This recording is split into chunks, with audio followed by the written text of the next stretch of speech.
औरंगजेबाच्या कबरीच्या वादाचा परिणाम आता संभाजीनगरमधल्या पर्यटनावर होताना दिसतोय। छत्रपती संभाजीनगर जिल्ह्यातील पर्यटनावर 40 ते 60% परिणाम झाला।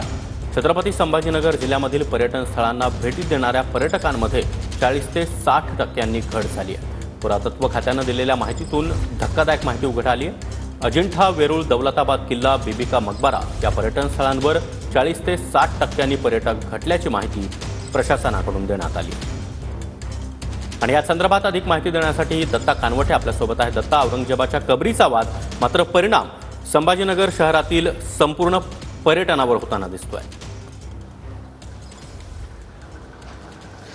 नक्कीच सागर, छत्रपती संभाजीनगर शहराला पर्यटनाची राजधानी म्हणून ओळखलं जातं। मोठमोठे जागतिक वारसा स्थळ हे छत्रपती संभाजीनगर जिल्ह्यात आहेत आणि त्याला भेटी देण्यासाठी परदेशी पर्यटकांसह देशातले पर्यटक सुद्धा मोठ्या प्रमाणात गर्दी करत असतात। मात्र आपण जर बघितलं तर इथल्या पर्यटनावरती औरंगजेबाच्या कबरीचा वाद निर्माण झाल्यानंतर तब्बल 40 ते 60% परिणाम झाला असल्याचं आपल्याला पाहायला मिळतंय। सध्या मी औरंगजेब कबरीच्या परिसरात आहे। जो वाद निर्माण झालेला आहे तो वाद निर्माण झाल्यानंतर या कबर परिसरामध्ये कडेकोट पोलीस बंदोबस्त देण्यात आलेला आहे। संपूर्ण खुलताबाद गावालाच पोलीस छावणीचं स्वरूप आलेलं आहे आणि या सगळ्या वादाचे परिणाम जे आहे ते पर्यटनावर होताना दिसत आहेत। देशभरातले हजारो पर्यटक असतील किंवा विदेशातून येणारे हजारो पर्यटक असतील यांनी औरंगाबाद अर्थात छत्रपती संभाजीनगरच्या पर्यटन स्थळांकडे पाठ फिरवायला सुरुवात केलेली आहे। आपण जर थोडीशी आकडेवारी पाहिली तर बीबी का मकबऱ्यालाच 28 फेब्रुवारी पर्यंत साधारणपणे आपण जर ही बघितलं तर 76,000 पर्यटकांनी भेट दिली होती। मात्र या मागच्या 15 दिवसामध्ये 1 मार्च ते 15 मार्च मध्ये फक्त 15,000 पर्यटकांनी भेटी दिलेल्या आहेत।